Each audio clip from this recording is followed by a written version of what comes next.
Hey, what's going on guys, Khraze here, welcome back to Marvel's Avengers. Today we have some really big news to go over thanks to a brand new interview with the people working on the game as we speak. Of course, we do have a ton of information coming up on some of the stuff that you should expect after the launch of the game. This includes a ton of endgame content like raids and whatnot. We also have some information on some of the future characters that we might get to see in the game, and actually a lot of this sounds very surprising. But then there's also that Spider-Man exclusivity for the Sony PlayStation that we also need to talk about in this video. So let's jump right into it with all of the details, and as always, a thumbs up on this video would definitely be super appreciated. But I want to start things off with an interview right here. As I've said, it goes over a ton of stuff that you're definitely going to enjoy, and I want to start things off with a few things about the beta, as it's kind of like a follow-up from the previous video that I made a couple of days ago. So basically, there was one of the big concerns about the fact that the beta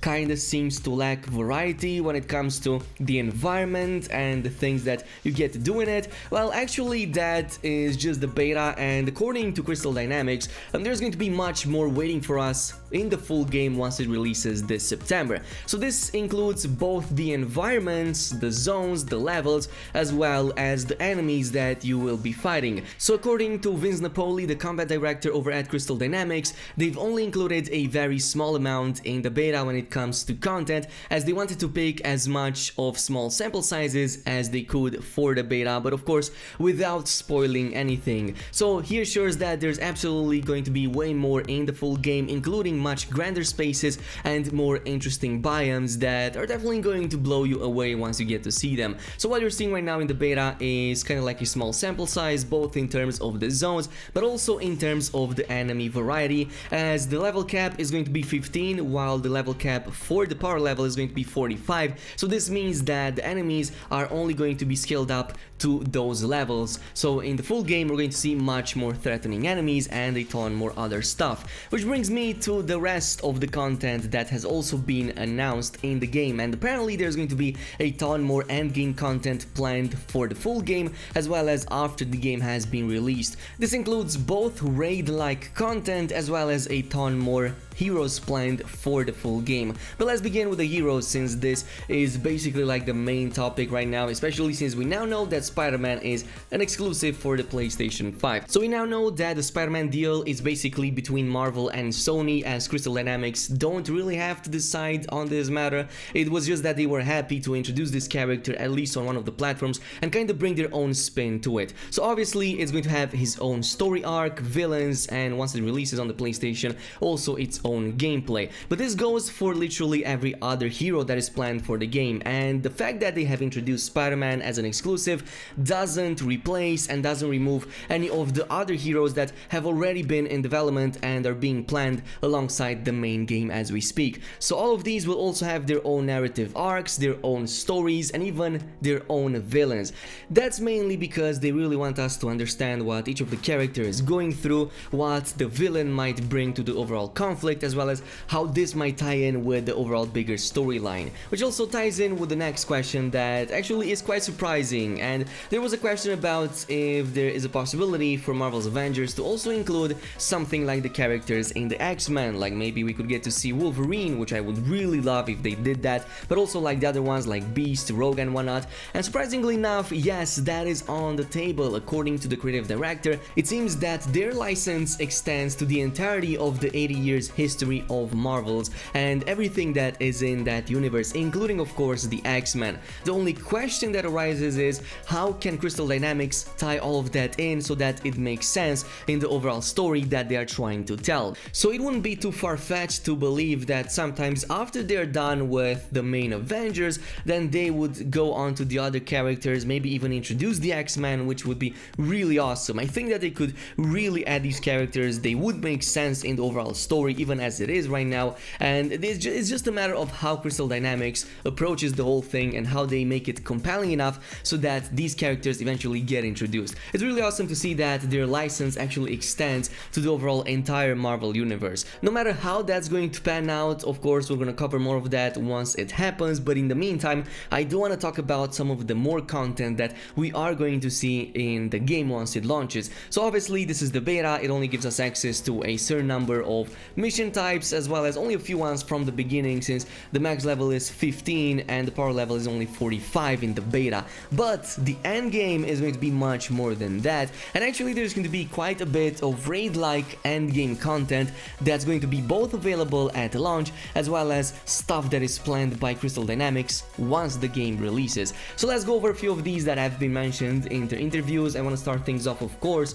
with the fact that there is still a ton of stuff being worked upon when it comes to the loot tables, the loot drops, and basically Crystal Dynamics is using these beta weekends to fine-tune everything and get all of the bugs fleshed out before the game releases this September. Now this brings us to that end game raid-like content I was talking about. There's two mentions over here that are new. We have the hives and the mega hives. Well, actually hives were mentioned in one of the word tables, but now we have some talks about the mega hives and how these might function. So to keep things as short as possible, they are planning to introduce these hives and mega hives a couple of weeks after the game has launched. They are basically an end game activity that utilizes your entire roster in a single go. So it's basically designed around the idea of how far can you get with a single character before that character is sort of extinguished for you, and then you need to switch to the next character and see how far you can go with that. Furthermore, later down the line he explains that you can even group up your group with other players' groups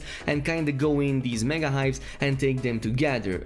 The way this sounds, it makes it seem that you have to prepare all of your characters for this, so gear them up, level them up, and get their builds ready, and then when you go in with the entire team, but so can your other party mates. It also seems that at various points some of your characters might get knocked out of the fight somehow, or as the article implies, extinguished, so you probably have to switch to a different character and continue with that character from that point on, and basically kind of have to prepare in advance and plan out your attacks accordingly if you don't want your entire team to be knocked out of the fight and not be able to reach the end, which apparently is going to be a huge boss fight, maybe something similar to the one that we saw in the word table number 1 in June. But again, it remains to be seen. You can also group up with other people's groups and kind of go in together, and all of you can switch between your characters at various points once the previous ones get extinguished, as the article implies. But it does sound very interesting. I haven't encountered too many games that do these kinds of things, but it does make sense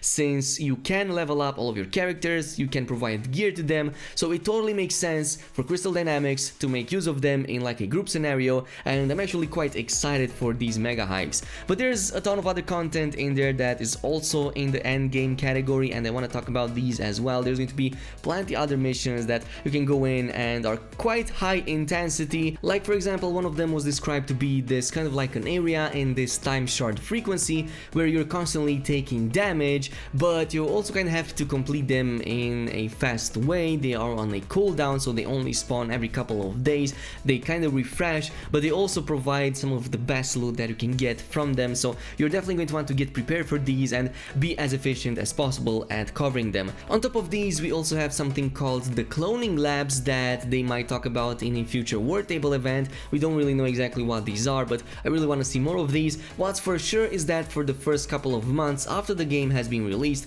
there's going to be way more new types of endgame content that's going to come out almost every week, with a ton of new unique loot tables and objectives for us to clear, which actually sounds quite exciting.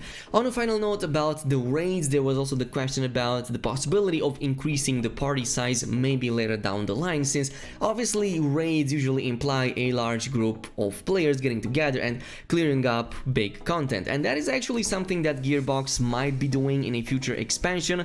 According to the interview, the content up until now is planned for up to 4 players, but there's of course also expansions and other things planned that they haven't talked about yet, so maybe sometimes in the future we might get to see bigger parties than 4, or maybe something like those mega highs where you get to use more groups than just like maximum of 4 heroes. Nonetheless, expect a lot of very good loot from any of these endgame activities. In fact, loot is going to be a huge drive for why you're going to want to go ahead and do and complete all of this kind of content, as it's going to influence tremendously how your character is going to play out. Of course, there's been a lot of comparisons to games like Destiny, even Diablo 3, since there are a ton of stats on the gear that we have to take into account. I'm not going to talk about that too much, only going over the fact that it doesn't going to impact too much how your character looks, and that in fact is going to be handled in different ways. It seems that Crystal Dynamics has hinted towards some exotic artifacts that might be the ones that provide you those skins that you can also find in some of the comics, and those you apply them separately to your character and they don't influence what type of gear you have on yourself. So yeah, the system is going to give both advantages and disadvantages. On one side you can make your character look really amazing even if you don't have good gear, but otherwise you're going to feel a disconnect from your gear when you have to go in, fight for it, and then you get something that doesn't affect your character visually. So yeah, pluses and minuses, just let me know down below what's your opinion on all of this. Lastly, I also want to talk about the fact that we do have the beta codes ready for later today, so if you want them, reach out to me on Twitter. You just have to be subscribed to my channel, and I'm gonna provide it to the first 20 people that reach out to me. Just DM me and I'm gonna provide them to you right there, and you can claim them on the PS4. As always, thank you so much for watching, and peace.